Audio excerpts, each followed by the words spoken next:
First of all, Spider-Legs Pinch has maybe the best suggestion and one I have thought of, which is that the Kelpy should have been a monster boyfriend. Yes, that is 1,000% true. I would have loved a Murin having like an asexual, not asexual, well, yeah, an asexual love. Why asexual? Commit to the bit. No, I don't want her to be a horse. The bit, because he's a horse.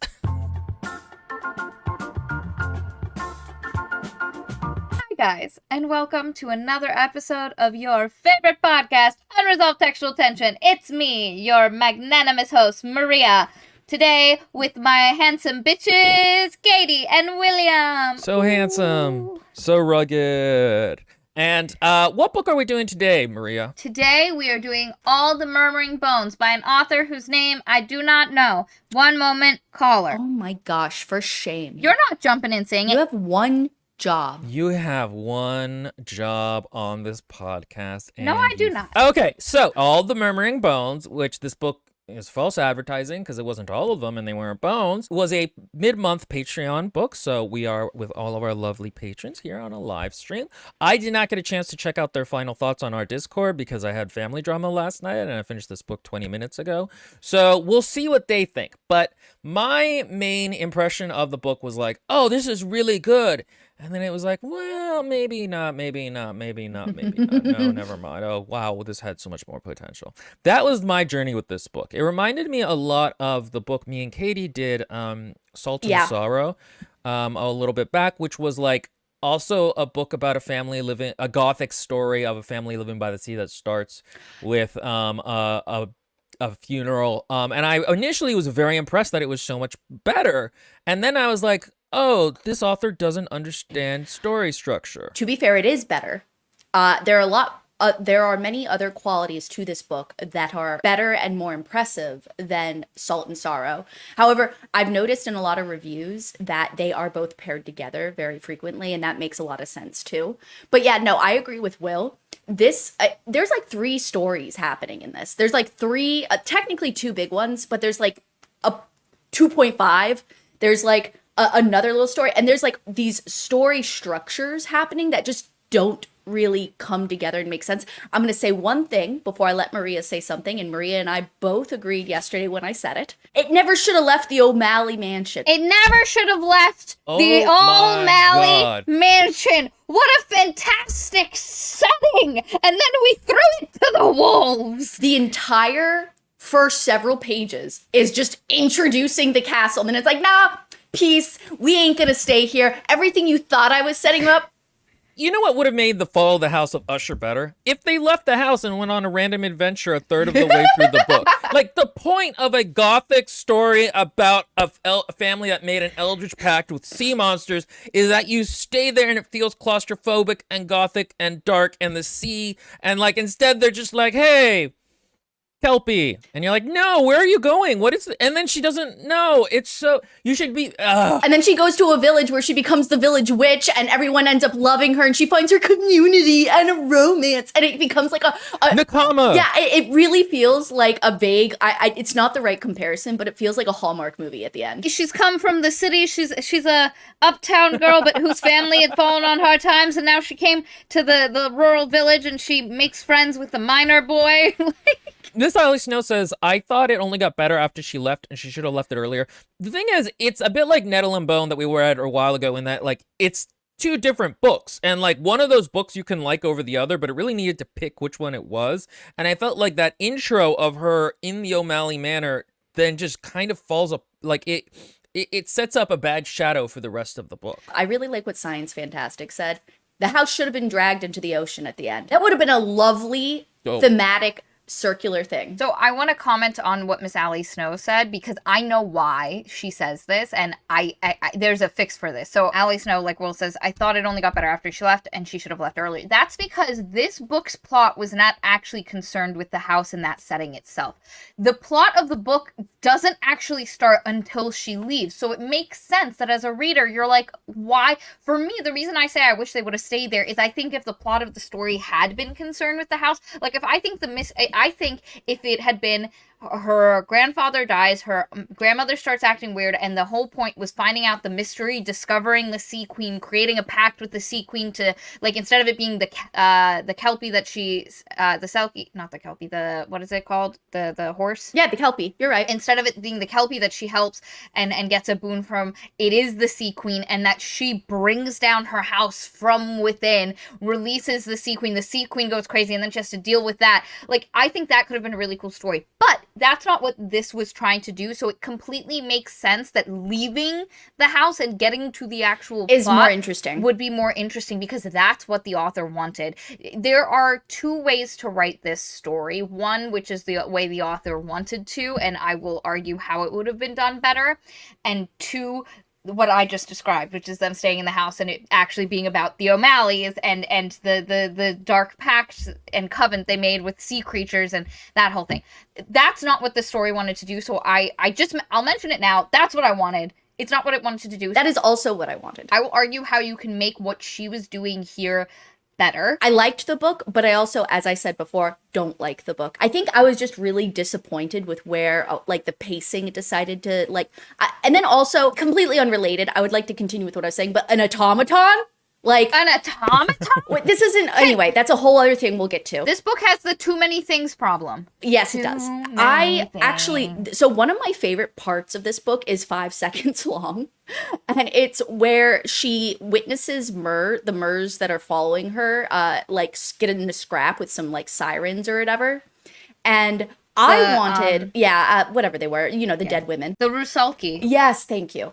I really wanted this to be about all, like, the graphic sea creatures being contended with as she discovers that the O'Malley stories have truth in them.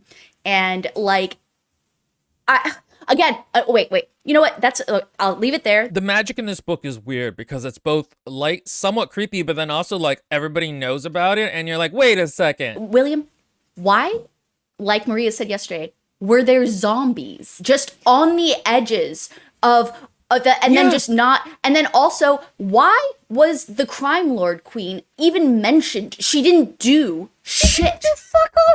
She what an unnecessary character. Like, just, she wasn't needed at all. She shows up in one scene and just plagues this book with her dumbass name. Miss Allie Snow says, I can't even with a devious villain named Bethany. Jesus Christmas. This book is just, again, and the thing is, it's written well, and I didn't disenjoy reading it. Like, this was not as compelling to read as, for example, Keys to the Kingdom, which me and Maria recorded about the other night. It's a great series. Everyone should read it. But this was not, like, Fourth Wing bad, or even one of those books that dragged a lot. Like, and she's good at prose, but, like, God, it's a mess in terms of, like, the world building and the structure, and, like, I just don't understand even, like, the character's so muted and doesn't have an arc. Oh, God, yeah. Before we go on further, Katie, would you like to say what the premise of this book is? The premise of this book is that we have a young lady who has been taken under the wing of her very rich, very mysterious matron of the family. Not rich. Poor. Oh, yeah. Poor, they were poor. rich at a time, and now they've come upon hard times. Her grandmother was never rich. She's been in the hard time. Her family previously. Okay. The family, the O'Malleys, are well known in the past to have been involved in crime and have many mysterious riches. Of the source is unknown, but the point is she has grown up in this giant castle of a home and has been very poor and has had to deal with that. And there comes an inciting incident where there are some deaths, where her grandmother dies and her grandfather dies, and so she is set upon by her cousin, who wishes to take advantage and reclaim the O'Malley home, and in her attempts to avoid him, runs off onto a little adventure, tries to find her mother, who she thought she was dead, and her father, who she thought she was dead, or thought was dead, and she discovers a place in the, you want to say something, I can see it. Well, it was just the premise, not the whole. Minimizing. A Irish Gothic fairy tale story involving the sea, even though we leave the sea. The sea.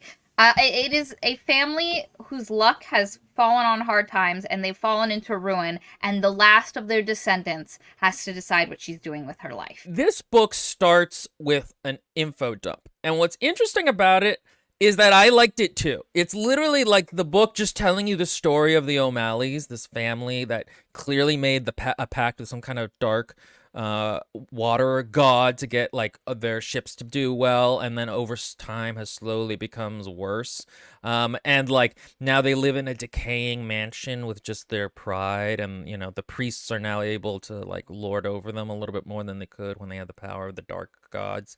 And again, it shouldn't. This is almost like a Novikism where like you should not be able to start with an info dump, but like I really liked it, and part of that is I really like world building, and that's one of the things that I think is going to really depend. So again, a lot of times I can be, it has been noted on this podcast, a little bit vociferous about objectivity and liking or disliking a book. But I will say this is one of those books where it's like, yeah, you have to be onto the vibe of this book. If you don't really like this kind of vibe the author is going for of dark Gothic, you're just going to be annoyed. But it worked for me. I will say that the first chapter in and of itself worked for me. It felt like somebody starting to spin a fairy tale and giving you this long sordid history of this family and the fall of it, and how it lays decrepit at the shore of the ocean with the waves beating upon it.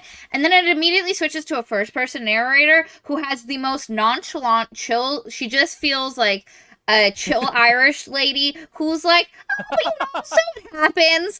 Oh, well, what can you do? Like, and you're just like, I know. I love it though, and it doesn't match. what happened to the tone? It doesn't match the tone at all, even though I enjoyed the delivery, especially from the audiobook narrator. The main character's folklore interactions felt like the couch episode of Bob's Burgers. It always comes off like Lewis walking in saying, "Oh my word." What's nice about the info dump is it kind of feels like a poem. You know what I mean? Like it's there are these little twists of phrases that make it sound so elegant and beautiful. And I honestly thought it was literally the strongest part of the entire book. And it gives the house a character. The house is the character. It is the womb of the O'Malleys. And it just makes me so angry that we abandoned what is a great tone and a great setting. Spider Lake's Pinch, the house was developed from the start as this somber, aging place with loads of history, and then dumped for an adventure / on the road tale. And then a different house? A different Gothic dark house that's in ruins with a secret in the belly of it. Yeah. So like, and it's funny because we made the point that like it felt like it had this Gothic setting and then it abandoned it. And I think it was Angry Otter earlier in the chat said that it actually only started feeling like a Gothic horror when she got to the end, and that I completely understand. And that's why if the author had not set up the O'Malley's original home as intensely, she could have just gotten the Gothic horror out of the end. Like, we should have just skipped. She should have been on the road, her grandparents dead, escaping the marriage of her fucking cousin. That's how the book should have started if we were going to abandon Hogwarts. That's a great point to make. It's because if she wanted it to be about her discovering where her mother and father were, and that like they truly were alive, which I would like to just say, I know that's not what the author wanted to do, but I don't give two flying Fs about her mother and father, especially since she thinks they're dead. They're alive, and then they're dead. It was such a bizarre thing to do. And her grandparents are so much more interesting. She has a relationship with it. I liked how the book kind of backfilled her relationship with her grandfather and how she kind of discovered things about how he loved her. The book is so frustrating because I actually really do like parts of it. Like, yeah. I really liked the beginning and the kind of feeling, and I actually even liked the character. She has this real practicality to her. I love and it. Almost callousness that I really liked in the first third because it made sense there, and then and then later on the author is not able to rev her up to be an emotional character, which is kind of a problem. She legit at one point is just like, it's time, slits throat, and later on she's saving a village just out of the kindness of her heart, like, which makes sense with the character to some degree. But again, there's also so many throwaway characters, like her cousin who seemed kind of important. She wanted to build a relationship with her. farewell. The little fox wolf kid thing that transforms comes along. I kind of think now he's going to be a main character because he follows her and brings her flowers and shit. Nope, gone. Like all of these. You mean the form of every fairy tale where you go through and you meet a person and they help and you help them, and then later in the book they become later in the story they become relevant. They come back and you're they like, become relevant? oh yes, good. I took out the thorn out of that lion's paw, and so he's not butthurt now. Like Yes. And then nothing really happens with that. Even the Kelpy bit is just real perfunctory. How much cooler would it have been if her asking the Kelpy for help in the end had been in like an epic scene where we got to see the Kelpy do some Yeah, that's what I wanted. shit instead of just being like, okay, I released the queen. Bye, bitch. I was really irritated because I kind of liked the Kelpie's character a lot. Like she does so many great things with these characters. And I personally was butthurt that the Kelpie was not revealed to be a Kelpie in front of someone else. And that her interaction and dealings with all these supernatural things were never faced by anyone head on. And we didn't have a really cool moment. The closest thing we get to that is when she dives into a lake later on in the book to save a child. And like, one dude notices that there's some like heads bobbing in the water that are the Murs. But I also, the Mur thing of them trying to kill her, what a dumbass thing. Like, why are they trying to kill her? Their queen's not going to be released because of it. How does that connect with the queen being shut in? We're doing the thing where we're front loading too much.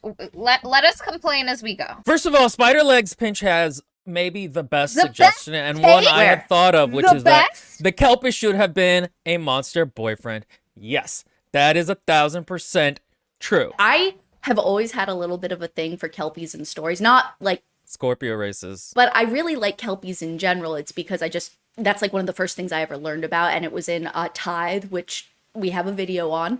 And I like built up my love for a lot of folklore through that book. But anyway, the point is when he had such a minimal role, I was so depressed. And having a romantic partner, like what an interesting concept. Or how the entire Three Ghosts thing was just so... Angry Otter makes a fantastic point. Mirren is always around fantastical elements, but still separate. It's like she's playing a video game and nothing really affects her, and she just moves... Yeah. Oh, God, yeah. This feels like a video game in like a not a complimentary way, where like you deal with a thing and a level and then you move on and it just has no impact because you're just a player walking through a game, and it's a RPG with a lack of real storytelling elements, so you're just walking past. Look at you using video game I know. terms. I'm That's so why I did my little- proud. You're a woman of dimensions. And they don't come back at the end in like a way that is meaningful. It's just like you've defeated the level, and it has no impact on the character you're playing, and no impact on you because you're a real person sitting in your living room, and you're done. I mean, that one Mario video game reboot thing has more storytelling elements in it than, or more reaction and character interaction is what I meant, than this book unfortunately has. Also, I kind of really would have, like, now that I'm thinking even more about it, I would have loved a Mirren having, like, an asexual, an asexual love, like, or whatever is the right term, for this horse, and then the horse... Why asexual? Commit to the bit. No, I don't want her to be a horse The fucker. bit, because he's a horse. Oh! Fun. Because he's a freshwater creature, and then she comes from the salt. How cool would it have been? I know that's not what the author wanted even remotely, but how cool would it have been to be, like, I wanted more of the dichotomy between freshwater creatures and saltwater creatures, especially since she comes to a point in the book where she focuses on that. But anyway, yes, we need to get into the book. The main character, whose name I actually don't remember, funnily Mirren. enough. Mirren. The book starts, like we said, the O'Malleys are an impoverished family that once had much dark power. And it's at the funeral of her grandfather, who has raised her. And the opening to this book is actually really good because she knows her grandmother is pretending to be sad and actually isn't. And that's one of the first things to note about this book is that the viewpoint is very distant and sort of clinical. And it's in first person, which is, I think, the only reason it actually feels even somewhat emotional at times. Because I think if this was in third person, it would be very distant. And you get a sense for Marion as a somewhat calculating character. And I actually, again, I really like this opening. To me, it's such an interesting situation to be in of like, I am the daughter of a house that made an eldritch pact, and I am not your typical sassy, smart ass female character. I am like, I belong to this house. And I really liked that. And I thought that was really good. And so, and again, I contrast this with House of Salt and Sorrow that also started with a funeral, but didn't feel like the character was grieving her sister. This feels like, oh, okay, this is a measured response of grief I'm having. But at the same time, it doesn't do that thing where the character is having an emotion you as the reader aren't having, so you and them click out of alignment that I've talked about before.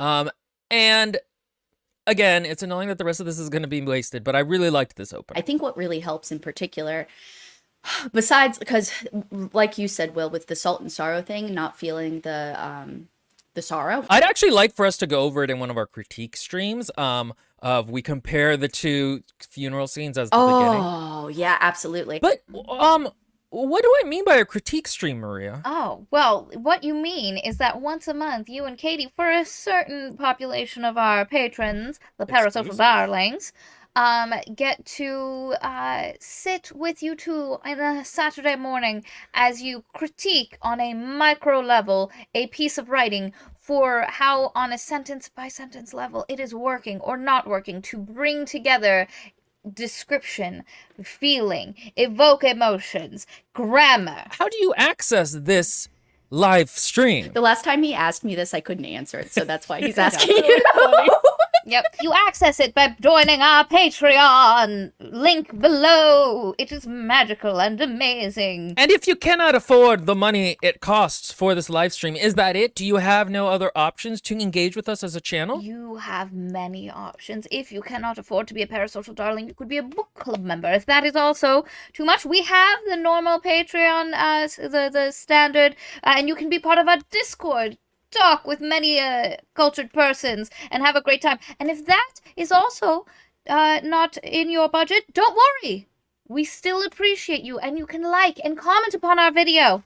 And that helps. The algorithm sucks. It's the goddamn worst. Please feed it. As evidence, as Chantel says, as evidence. As a writer, they're very helpful. I know we always say to like videos, YouTubers say that, but it actually really does help. If you're seeing this as the video, not the live stream, please, that's honestly the best way to support the channel outside of giving us cash. And now, if there's an ad or a sponsor for this video, which I think there is, that will play now. Welcome back to another episode of Indie Ad Corner. This week's episode is sponsored by Jacques Davis and Katie Gerson and their book, Soul, From Gold to Iron and Rust. A king destined to rule, a priest determined to protect his land, a demon out to create chaos. A princess with her eyes on the throne. When a demon murders the regent, young King Elms leaves his island palace and sails north to conquer a frozen wilderness rich in resources his people have squandered, and, of course, hunt down the demon.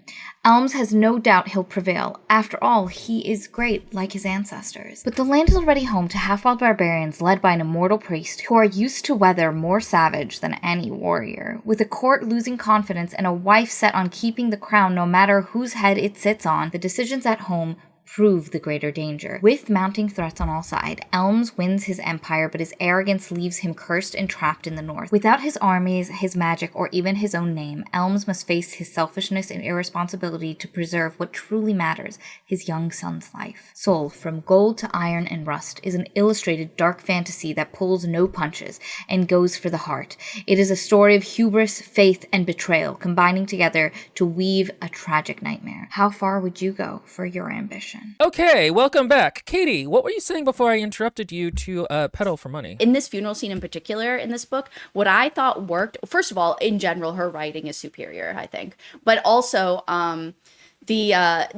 she focuses on very specific details and then creates the mood. Like, for example, when they're lowering the body in the casket into the ground and how, like, their catacombs or whatever work. And then the dichotomy, I'm saying that word too many times, but between her grandmother's reaction to the death versus her reaction helps make the difference. And then there's actually, even funnily enough, between the two books, in Salt and Sorrow, there is a scene where our main character is appalled by the fact that she's wearing colors. during the mourning period. And then our character Mirren in this book does the same thing, but Mirren responds to it in a way that feels like, I don't know, like just everything that surrounds it feels a lot more genuine. I do want to cut, like, I want to I think it could be good because it's hard to tell. I mean, and not to go back to Schilling, but one of the things I really like about the critique streams is that you can actually tell. We can figure out these questions, and instead of them just being like vague things, like I want to do one of us, we didn't do it this time, but we were thinking of doing one on Banter, because Banter is so bad in so many books, and I want to be able to say why besides this felt good or this felt bad. Again, they're very useful in that way. And yeah, something about the way she writes this is just much better than Salt and Sorrow. I think the problem is that, okay, so part of the way the book achieves it is by having us at a remove from the character, but I don't feel like we ever really are able to get into the character's head. She's unable to rev it up. So there's Spiderlegs Pinch says, the main character was really mismanaged. She was this naive, innocent girl who quickly flips to a rebellious woman. And the thing about it is that for the first like fifth of the book, I was like, okay, I am attached to this character, but they're not fully defined yet. They're almost a little fuzzy in my brain, and that's why I think they're having that reaction of thinking they were one way and then the other, because I never quite felt like she was naive and innocent, but then I never quite felt she wasn't. And so when she starts being like all strong and stuff, that felt a little bit odd. And also it's a problem where like she then doesn't have an arc as a character. She just changes like a fifth of the way in, and it's not like because it would have been one thing if she was overly practical and we saw her strong and calculating from the beginning, and then in the by the end she has to learn to soften, and like by taking care of the baby, like she has to like, you know, some development. Or she starts naive and then gradually gets to the point where she's comfortable enough with slitting men's throats, but like not like halfway through or a third through where she's barely done anything that she slits a guy's throat. Maybe don't do that. What I think the author did that, like, so it just occurred to me, I think she tried to cheat her way out of that arc, which is too bad because the whole point is you like a character arc.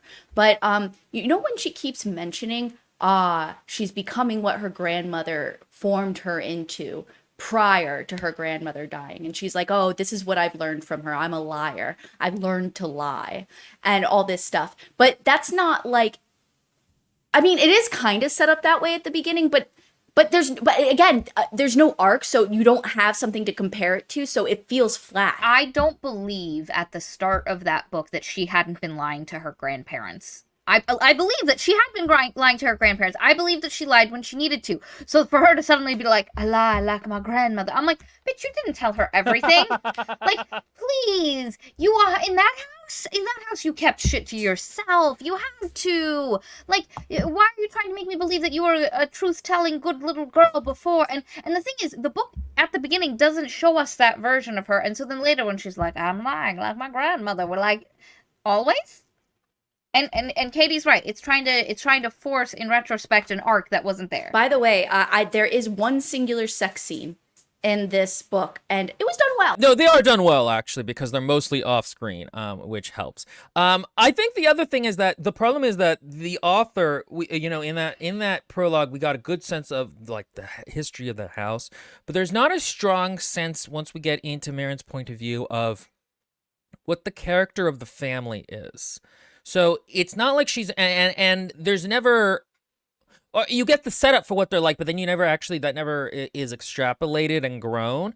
And so there's no sense of her really having to struggle with like her family's history in the book, which is like a Gothic thing, who like, and like that's a very Gothic thing, is the weight of your family over you, the house, again, the fall of the House of Usher type of a thing. And so she never really has to struggle with that. She never really has to go, oh wow, I have been made cold by my grandmother and I need to open up, or I have been made passive by my grandmother and I need to become active, or like that darkness still sits within me. Also, there is something that the prologue also sets up, which is the mystery of how have they made their fortune? Because the prologue doesn't tell you.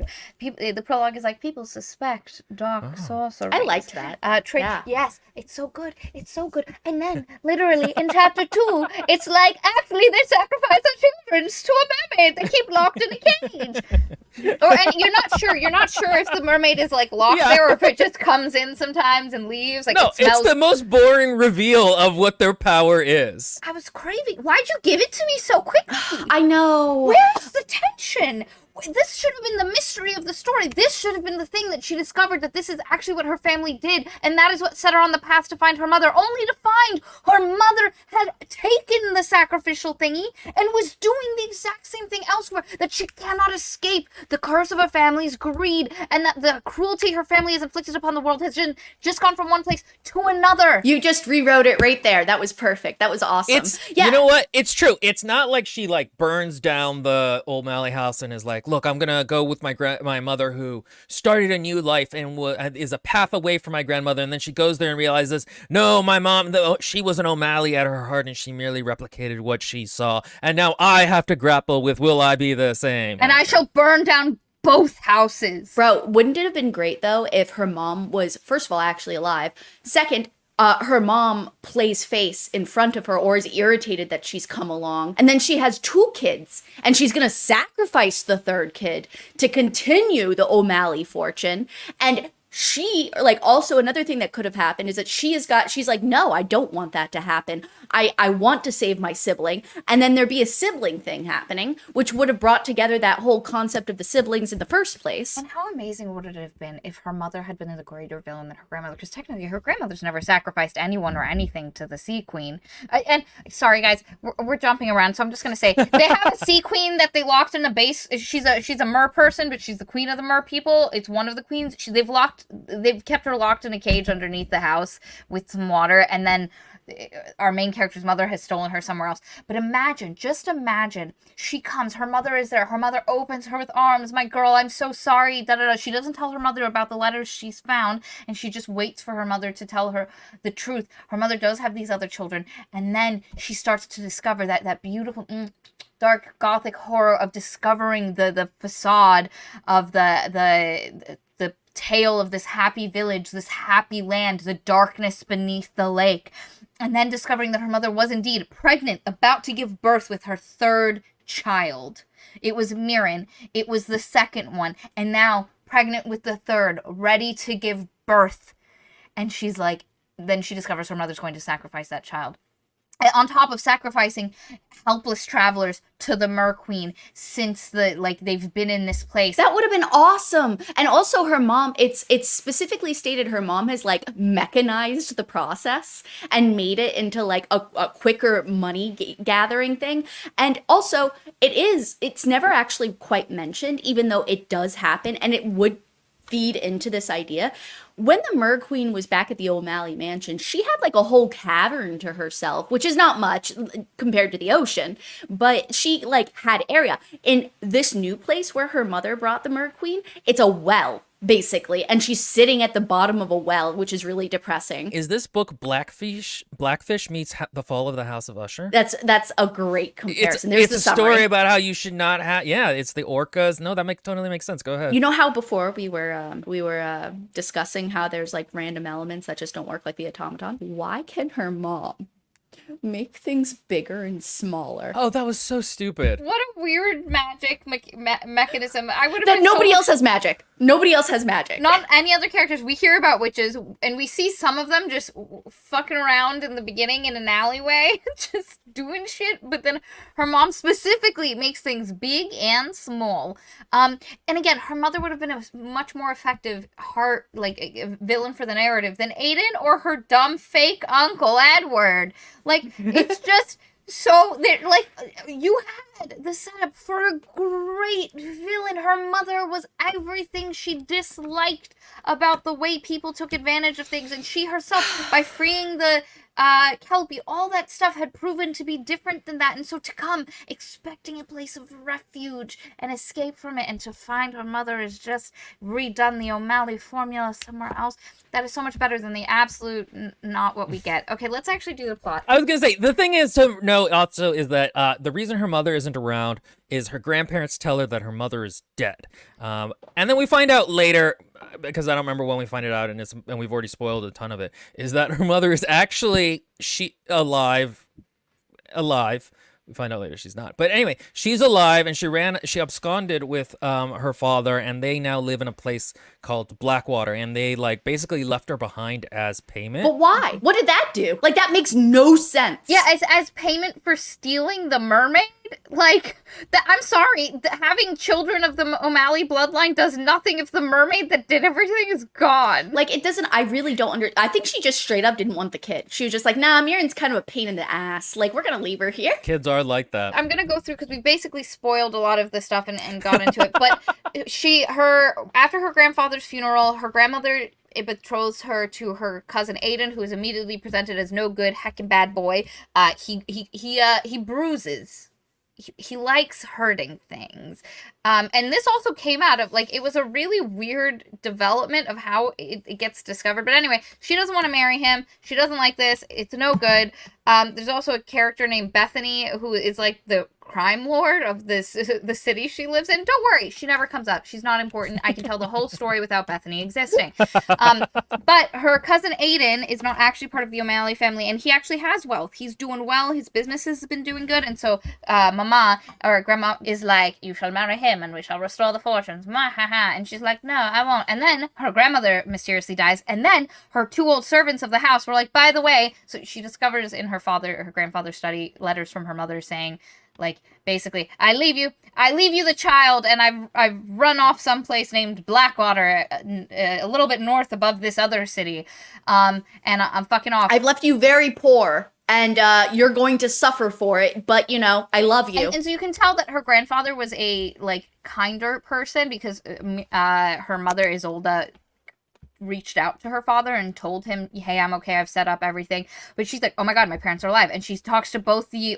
2 old servants, the only ones her family has, Mora and somebody. Mordecai. It's not Mordecai. Anyway, I forgot his name.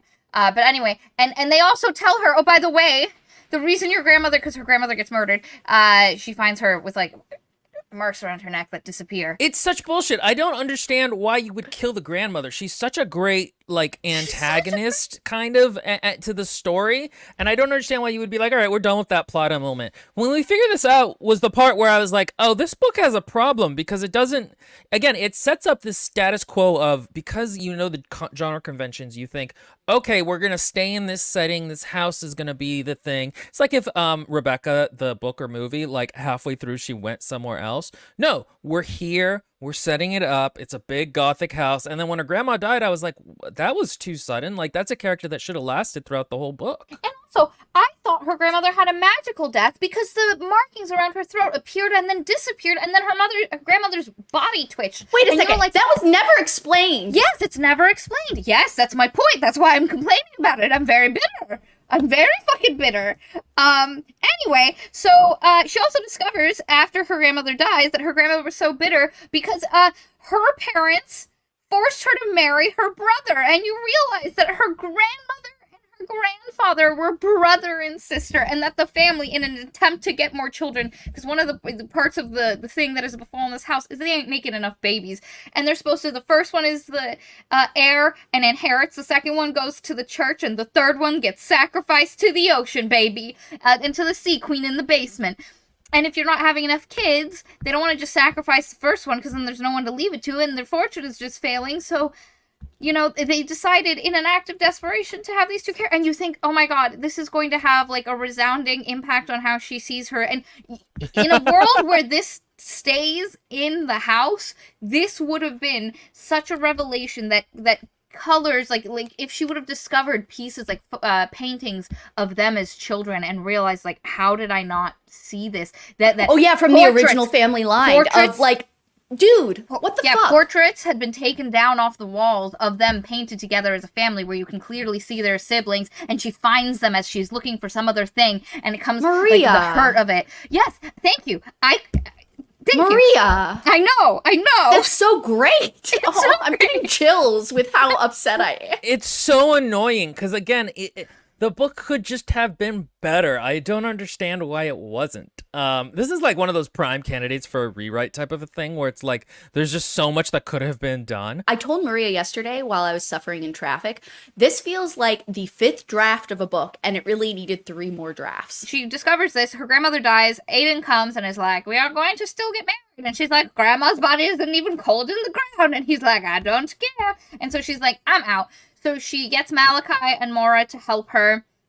There's also a whole side quest with her and her cousin hating each other for a while and then discovering they'd been what a pointless plot line. If she would have stayed in the house and they actually could have bonded together and actually done something useful with a partnership between them. So it's her cousin Bridget and her. They've hated each other for years. They find out it's only because of the machinations of her grandmother that they hate each other. Like, it could have been a healing of the family. It should have stayed bitter even after she knew, because then it's a price that her family took from her. Instead, it's like the author knew, oh, okay, women fighting is unfeminist. Here, I know that's a trope. Let me make it so that they were like, they reconcile. Even though, again, that does nothing to help the Gothic feel of the book. Also, why did, like, then it completely negates the whole, I mean, first of all, Bridget tried to fucking kill her, first of all, a little bit, or make her sick. And then, second of all, she made a puppet. Like, what was the purpose of going? It was like she wanted to have the atmosphere. Scene. I know. And then she's like, oh no, let me just toss it into the fire. It's pointless I never now. use it. Maybe as a nitpick, whatever. No, it's not. It's valid. her cousin, the guy with the automaton, that whole thing could have just been taken out of the story and nothing would have fucking changed. I really wish they actually both things had been taken away altogether. But if not, why didn't Bridget just come with her and with the guy? Because there's nothing stopping that. And it could have been another example of them trying to escape their family, and then maybe it doesn't work out in the end, and then that says something about family. I don't want Aiden as a villain, so I don't want to say, oh, Aiden comes along and does something awful. I just want him nixed altogether. Villain. Oh my god, the entire, like, cousin thing is just... it doesn't work for me. It does nothing for me. So she escapes, and she ends up grabbing passage with a theater troupe that is involved with an automaton that we are not going to talk about because I fucking hate it. It is terrible. Why is there an automaton in this otherwise... It was so out of place. It's so out of place. Also, there's zombies that live on the side of this one road, and people are just like, oh, the zombies. Like, listen, if you could have sold it as creepy, where, like, everybody knows they're there, but when they pass this particular stretch of road, it is silent. Nobody moves in the carriage. Everybody is quiet, holding their breaths to get past the point of the zombie creatures bloated and rolling around in the dirt. You could have made it creepy and cool, but she's just like, oh, I can smell the lights. They smell bad. The things that occur when there's... I think the best example of eerie in this book is the scene that we'll get to later where there's 3 brothers. But there are so many scenes in here, and especially with the Mer Queen in particular, where it's like, it doesn't feel creepy, but I know she wanted it to feel creepy. Like, you can tell.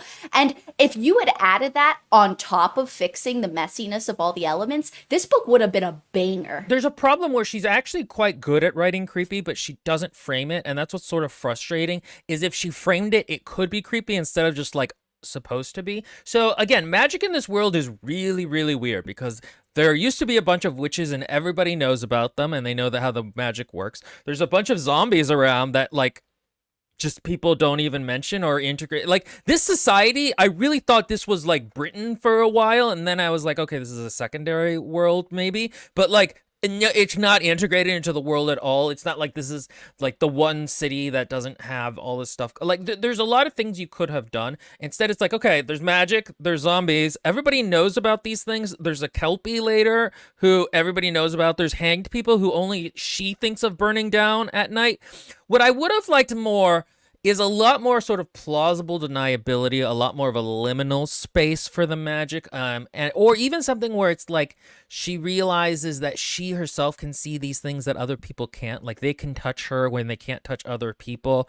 That I think would have been a much more interesting way of doing it, and you could have tied it again maybe to she is of the sea, and so she is closer to this other world than other people, because that at least would have been like, okay, that's why maybe everybody else sees the Kelpy as just like a vicious horse, but she knows that it's actually a creature. Well, kind of that's where I thought it was going. Or they don't even see the Kelpy, they just know this river eats people. Yeah, exactly. Like something like that, or where it's like, oh, again, something much more plausibly deniable so that it builds up so that when you do get to three hanged men asking her this riddle tale, it's like, oh, wow, this is super chilling. Instead of like, wow, just this is lunch for her. Maybe like with the three hangmen, for example, maybe they're literally just bones at this point, but when she comes upon them, she sees their corpses and like what their essence is. Or maybe they are just bones, and then like it happens at night that where they like come as ghosts or whatever, shambling up. Or how amazing would it have been if she goes into a bar, like, and she's staying at a place in the bar, or she goes into a thing and they stumble and she doesn't realize they're the ghosts from earlier. She doesn't realize they're ghosts. They just look like three other travelers on the road, and they're having a conversation, and then all of a sudden she realizes they can't cross the thing, and then she realizes they're ghosts, and then she's realized that by having this conversation, she's already entered a bargain with them, and that God, Maria, shut up. Maria, shut up. You're making it worse. That would have been so much better. Both of you need to prepare yourself. A series that does this better is A Song of Ice and Fire. Take a shot. So, you guys both have to pretend to take a shot now. Also, Spiderleg said the Leech Lords, by the way, or whatever, whatever. That's a whole thing. Continue, though. They were so cool until she said they were vampires, and then they weren't cool. A Song of Ice and Fire has like the magic system in those books is, when magic happens, it feels creepy and liminal because the author has built it up that way. I did a close reading of one of the magic scenes in the book, the blood magic at the end of the first book, just by myself. Katie wasn't there because I wanted it to be like a really smart stream and not be interrupted by lots of talk. Yeah, that's true. I'm really dumb because I'm a woman. You said it, not me, but it is true. And the way that like the shadows dance behind the canvas walls of the tent is so creepy, and it's kind of plausibly deniable in that you're not actually seeing whatever thing this blood witch is doing. There's also a way in which the taboo of the magic spreads out to like the whole encampment where they're all backing away from it. They're like, you can't do this. This is wrong. The character's mindset also becomes more frenzied and kind of like less, she's sort of beginning to panic a lot. And those are all tools the author uses to build up like, maybe this is magic, maybe it's not quite. But it's very, very creepy and impactful. And this book doesn't do any of that. No, I also wanted to mention, the way it seemed, especially in the very beginning intro, there's this focus on how the what does she call them? The Hounds of God, or whatever. Godhounds. Godhounds, there we go. Priests. And since the O'Malleys have lost in political power, I definitely thought a religious aspect was going to come in, and there were going to be priests after her at some point, or like that could have been treating her as a witch. I thought so too, and then it doesn't really go anywhere. And then it's also mentioned that some of them have magic, and you're like, what? Also, another thing in this world is there are witches who do magic, but if you're just a regular old humdrum lady, you can also just do some magic as well. You'll need some items and intention and some other stuff, but you can do most of the magic a witch can do outside of some other stuff, but they can do it with just themselves, and they don't need the stuff and the chanting, and you're like, what is this? Why is this here? Anyway, continuing. So she escapes with the theater troupe. I don't have to talk about that because it is absolutely unnecessary. She goes off on her own, and she has an experience with these three hanged dudes. And I don't need to talk about that because it doesn't actually impact the plot at all. This middle portion where she's on a journey, none of this impacts anything. All of it could be cut. There's no plot. Again, this is not like, oh, I took the thorn out of the lion's paw and now, or as Chantal in the chat so astutely observed, the dog in Resident Evil 4, it doesn't come back and help with El Gigante. And there's a part with like a boy with a werewolf, but again, in the structure of a fairy tale, all of these elements that she helps will then come back later. They're all Chekhov's guns. And the thing is that there's also no, and that doesn't happen, but the other problem is that there's no character growth in these moments. These side quests or side incidents even don't add up to anything. Me and Maria had just read or just did again our video on Keys to the Kingdom, and one of those books has like literally a fetch quest, but it actually really functions within the scope of the book. In this one, because the character doesn't really have an arc, she's not finding people. It's not like she goes to like a village, and the village, like, you know, the sons have been something family, and she's like, oh, that's sort of a twist on what happened to my family, and now I'm getting a new viewpoint on the dynamic of my family and how good or bad it is. None of this has anything to do thematically to do with the themes of the book, because the book doesn't really have themes, and it has nothing to do with her growth, so there's no, it doesn't add anything. Yeah, I want to point out real quick what Chantel said, because it's on point. The book told us it was Are You Afraid of the Dark, but it gave us goosebumps instead. The other thing I have to talk about is back when she didn't want to marry Aiden and her grandmother was still alive, there was a green-eyed footman who had been recently hired to the house, and she sleeps with him to fuck with her grandmother, and so that Aiden has used goods, I guess, because she was a virgin, and then she suspects that the footman killed her grandmother, and then while she's traveling, she stays at an inn one night after like roughing it out on the road, and then the green-eyed footman is just in her room like, actually, I'm your cousin's assassin, and she's like, he killed my grandmother through you. And then the assassin's like, listen, I have to take you back. I got your knives and stuff that you had. You're just gonna have to come back with me. There's no way out of this. And he goes, but we had fun last time, and maybe we can have fun again tonight. You know, we might as well use this bed you paid for. Why did you go into a cowboy voice? Because I hate it. I hate it so much. Because listen, one of two things could have happened. There is a character in the second book of the Raven Boys that we all read.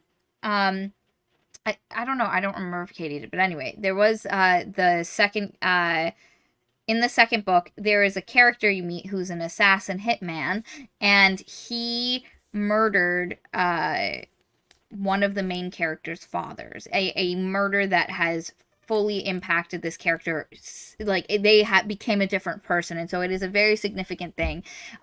He was paid to do it. He wasn't the person that ordered it, and so one of the things that character has to deal with is stop seeing this man as the person who murdered his father, but realizing that he's not the villain. There's this other person behind him that is the person that actually needs to be targeted, and the story manages to get these two characters on the same side. And has it work? They don't get married or anything, but like the assassin hitman ends up dating Blue's mother. So, you know, it like everybody has to.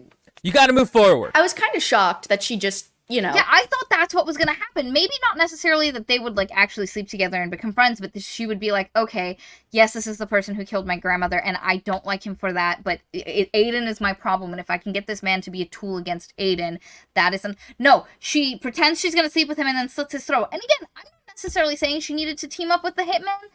She didn't need to do that, but it just comes out of nowhere where she just slits this man's throat as she pretends to sleep with him and then shoves his body out a window. I liked it. I thought it was so cool that she just murders him cold blood. I thought this is the part where the distance. But you know what the thing is? He didn't come back to life. I so thought he was gonna be some kind of a fae or like I was like, it can't be he just died. That's too abrupt of a story element to end. He's gonna come back to life, and no. She kept mentioning his green eyes and how the green eyes were different. When he killed her grandmother and the marks disappeared, how easy would it have been to make him a fey creature who does these things, and thus she kills him, and then he just pops back up 2 days later, and it becomes this larger-than-life thing she's running from. It's not. She just kills him. And, like, again, there's a certain value in, like, just, it characterizes her, right? But the thing is, it feels like a very abrupt end to a plot element. I guess that's the thing this book has a lot of trouble with, is a lot of the plot elements feel like they're going to grow and add up to something by the end, and then they don't. The thing with her cousin, the girl one she had a problem with, that just ends. It just stops halfway through the book. This guy, it just stops halfway through the book. It's also worth pointing out, this is the only time until the end that anything having to do with her cousin trying to find her happens. It's not like she's dodging assassins this entire book. It happens just a guy shows up and finds her once. We don't even get like a chase scene or something like that. And so that's one of the reasons the book feels very disjointed. Also, she has no emotional reaction to murdering someone. She throws a guy out a window and continues on her way. She ends up having a thing where she's by a river and she needs to cross it, but she falls asleep, and then her horse gets taken, and then the Kelpy is like, "Hoo-hoo, I ate your horse, and you need to free me, and then I'll let you go across the river." And she's like, "Hoo-hoo, you need to take me where I need to go. You ate my fucking mount, asshole. I will free you. I get a boon, plus you'll be my horse for the rest of the trip." And the Kelpy's like, "Okay, fuck it." So she goes off on the Kelpy, and she ends up, while she's like fucking around, one night she wakes up in the middle of the night and there's a wolf, and then it turns into a boy that was with that theater troupe from earlier. Is this going to, like we mentioned, have any impact on the plot later? No, it is a plot device, because what the theater troupe has discovered is the location of the place where her mother is. In her letters, she mentioned someplace called Blackwater, north of this other place. You mean through no active thing of her own? Bro, She's a passive character in this regard? Interesting. Also, wait, wouldn't it... Okay, nix the troop, like we said. Why...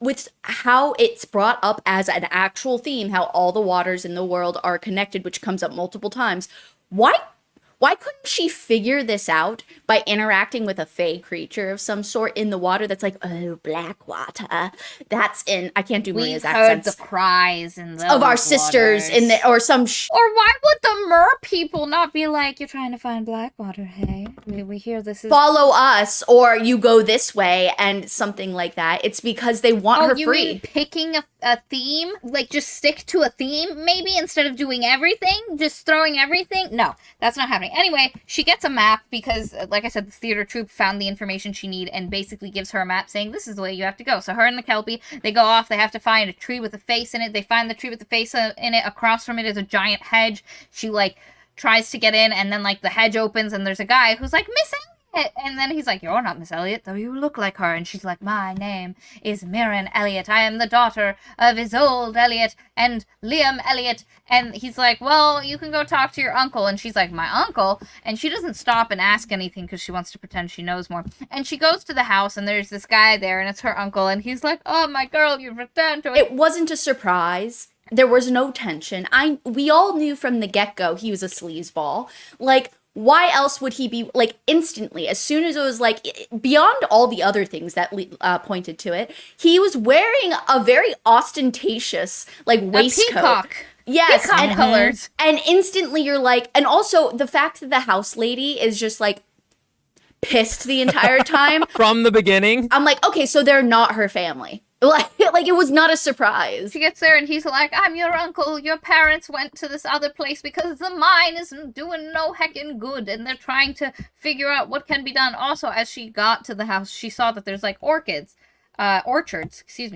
with no fruit on them. There's fields that lie fallow with no crops, and she's like, "Wow, there's no birds. Like, nothing is producing anything here. This is kind of weird." And thus we enter Gothic landscape part 2. Just the same thing, but less interesting. And Gothic location number 2. Guess what? It feels really homey, and she starts making friends with all the village people, and all of a sudden it's very like Spinning Silvery to me, or Abrupt, where it's like, oh, this is kind of cottagecore.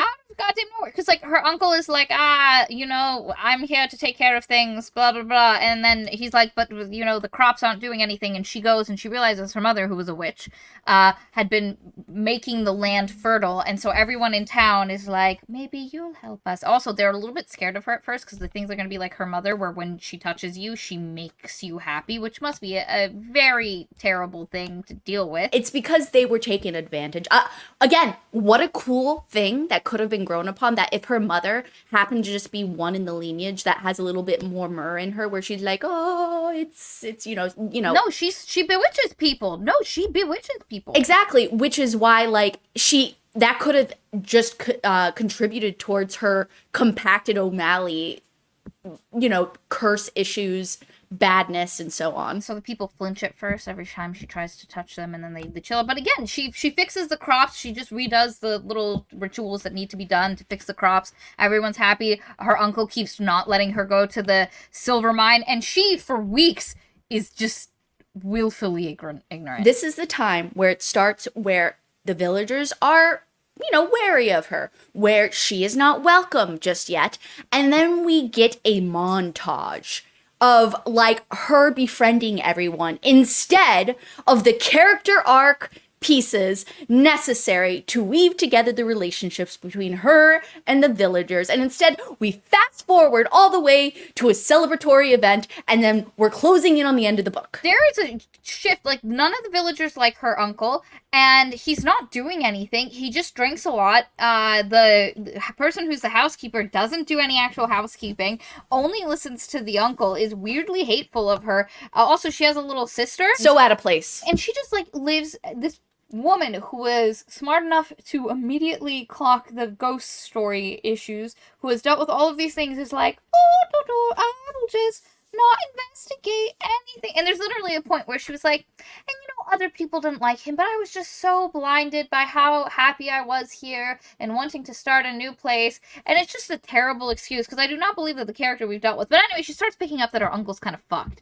And part of this is she sees him fucking the housekeeper, and she's like, oh, they know each other. And then she's like, who said he was my uncle? And they were like, this other lady. Then some of the towns, the housekeeper said it, and obviously him, but to the people in the village. And then she's like, when my parents left, because she notices her parents' suitcases are still in the fucking closet, like a bunch of stuff wasn't taken, there's weird messes everywhere, and you're like, they murdered your parents. You're just sitting there screaming into the book, they murdered your parents. What are you doing? And eventually they have to show her fucking father's body, the villagers, that is in the mine, in the peacock clothing. We thought you would have gotten it by now, but unfortunately we're gonna have to show you your father's corpse. And she's like, oh wow, he's wearing the same clothing colors that my uncle wears. And then she realizes maybe this guy isn't my uncle, and then she starts putting it together, because everybody tells her there was 2 babies, but the second baby died because the housekeeper lady, when she came to this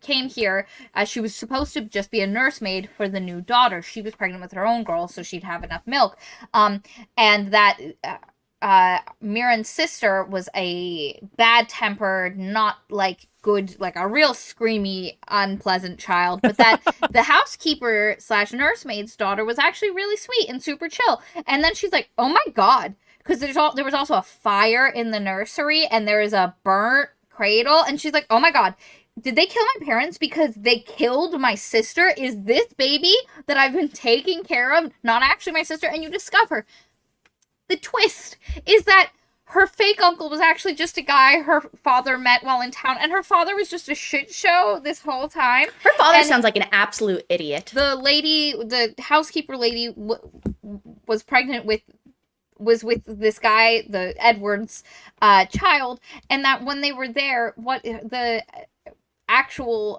daughter was crying so much that Edward suffocated her in her sleep, and tries to pin it on the poor housekeeper, who's not a nice person, but tries to pin it on her. And of course, Miran's mom is smart enough to see through this, so there's a confrontation, and he has to kill both of them, and then he just pretends that they traveled. They do a fake ruse to convince everyone that they go, and she discovers all of this, and ends up killing, because she, like, just throws a lantern, just bodies this man in the face with a fucking lantern as he's telling her, like, once she realizes what he's done, he, like, falls out the window. Done. She goes to talk to the housekeeper to get some more answers out of her, only to find she's there, slit throat, dead in a pool of her own blood. And she's like, oh my god, it couldn't have been him. Shit, her body would be way colder if this was Edward. We'd been in there talking a while. And then she hears a voice from the library, and the cry of the baby, who's not actually... Who is it but Aiden? Fucking Aiden's here, and he has the baby that is not actually her sister, but the housekeeper's daughter. And he's like, hello. And he basically, Aiden's in a lot of debt, and he has to marry her to get access to all of his money. Like, it's the deal by which he has pinned his life around, and he has to make babies with her. And he's also the one that's like, by the way, your mom stole the fucking Mer Queen and brought her here. And then she's like, oh my god, that's probably what's in the basement. It should not have been Aiden to tell her that. She should have discovered that herself. My god. That's the whole point. point. We are in a Gothic. This is the point of a Gothic setting. There's supposed to be a mystery you have to discover and peel back piece by piece. The thing is, like, why would you not have Aiden interact with the fake uncle? It's such a weird story thing to just decide to end one plot line instead of having the two complicate each other. Like, it's such a basic narrative thing to do that it's weird the author didn't think of it. Like, the author was just like, okay, I want to do one thing and then the other. And the problem is that the stuff with the uncle, the fake uncle, has nothing to do with the O'Malley family. It's literally just a different thing. And it's also so lame for a story, for a Gothic horror. If the villagers were half mer people and ate her uncle, her mother and father, that would have been kind of cooler if they had some kind of like a weird thing going on. But just to be like, hey, it's two charlatans from the big city is such a lame secret. This really does feel like like, I feel like she had two stories. I don't know if she's published anything else, but it's like, I have two stories and I love them so much, but I want them to like both be in the same book. So I'm gonna somehow make them work together. Or it's like, I start the story and I don't know where I want it to go. So I just kept going and this is where it ended. Someone in the comments mentioned that she's mostly a short story writer, and so this could be kind of a problem of her not knowing how to scale up. That kind of makes a lot of sense to me, because in a short story, like, tone and atmosphere is more important, and like it explains why she doesn't know how to make plot lines grow organically, and she just kind of ends a bunch of them early. That's actually a very See, that's my problem. So, as a side note, that's my problem personally, right? I have never been able to write something that's really long. The longest thing I've ever written was like, I want to say 40,000 words, and I never finished it. So, one of my biggest fears is that I will never be able to one day write a full book. But then my husband reassures me and is like, maybe you're just a short storyteller. Like, that's fine. Why do you have to be some big epic creator? Which, in that regard, I say, ma'am, write short stories or do more drafts before you publish, or just learn how to write. I'm sorry, but it's sure, it's a different skill set writing a longer story versus a shorter one, but like, you can learn it. It can happen. It's not that hard. Lots of people throughout history have figured it out. Be better. It's not learning how to write, it's learning how to tell a story. Yes, and also just write a shorter book. Also true. You can write shorter books. Like, this book didn't have to be however many hours it was on audiobook. It could have been like 6 hours, soup to nuts. John Scalzi, most of his novels are like in the 6 to 8 hour zone. And like, that's what he does. He pumps out the thing, and then if he wants to continue the story, he makes it a new book. You know, like, that is entirely possible. It feels like it's trying to be a bit of a fantasy epic or Gothic epic. I don't know, and it's not quite getting there. And Miss Allie Snow says the three stories within this. This is what I told Maria yesterday. Yeah, there is a creepy house and family. Story 1. Story 2, going on a fantasy adventure. Story 3, the mystery of Blackwater. And like, the thing is, I really wanted this to have like there is a series. And I forget the director's name, but the first one was The Haunting of Hill House, and the second one is The Haunting of Bly Manor, where you have these Gothic, terrible, haunted homes, but at the heart of them is a family story. Both of them are about families and the problems within them, relationships between trauma. And so you have this horrible Gothic haunting, but at the heart of it, it is a reflection of like human things, and it is connected, and it works super well. And I wanted a little bit of that from this, and unfortunately this book doesn't really engage with any of its concepts that it has going on in a deep enough manner to give you any of that depth. I'm realizing that this is a roast video, and it's funny because I didn't hate this book. I kind of enjoyed reading it. I don't think it's terrible, and yet we've spent most of the time roasting this book, and I think it's because there's so much missed potential, and that's just kind of different than like the books we hate, but it leads to a similar kind of video. This is a really great example for those that are like, are there any videos you do or any books you do like? Yes. This is a great example of a book Will and I at least like. I don't know if Maria really likes it, but Will and I like it, but it has problems. For me, it's more than a book that I think is fine or okay, but that the lack of the failed potential, and I think there really is a vibe for when we see failed potential, because we get a lot, and you can tell in this. I start storyboarding. I start Yeah, rewriting we do it. that. And you'll see that a lot in the books where we don't dislike it, but we wanted more from it. There's a lot more rewriting, and as you have seen, I have been rewriting the crap out of this baby. And so I would say there's definitely like the books we like, the books we are okay with, but wish had different things in them, and then the books we dislike. Anyway, I'm gonna finish this. Yes, tell us how this tale concludes. So he's like, we need to go to the basement. And she's like, I've never been able to find the keys to unlock it. And he's like, you fool, it's your blood. And so they go, and he smears her blood on the locks. The locks unlock. They go in the bottom of the... Also, she discovered the story of the Sea Queen while she was at this house. Like, her mother had stolen the story out of the book that had all the family stories in it. And that's how she discovered that they've been locking up this... Science Fan Texas said, if this was Jane Eyre plus the shadow over Innsmouth, it would have been awesome. So there's a problem where the basic, like, eldritch dark past of the family is actually super boring. Because, like, oh, they're part mer person and they trapped a mer queen is actually just really mundane. It's a problem where, like, yes, during Lovecraft's time, that you're half a fish person is horrifying, leaving aside the racial implications that Lovecraft for sure put in there, but nobody else piped up until after he was dead. But like by now it's like, oh, she's half mer. That's not that weird. They kept like I kept expecting you need an inventive secret for it to be horrifying, and this is not an inventive secret. This is just like, okay, they just kept Blackfish. Except for, they just keep stealing the scales off her and selling them because it's really good silver. And sacrificing their third born. Because, like, it's one thing to just sacrifice other people's kids to a monster you keep in your basement, but your own children for generations? Y'all are crazy. Y'all are the monsters. Every time a male was born, they should have just required the male child to fuck the Sea Queen, and that's how they keep revitalizing the blood. Like, some, like, horrifying, disgusting thing like that. You know what I mean?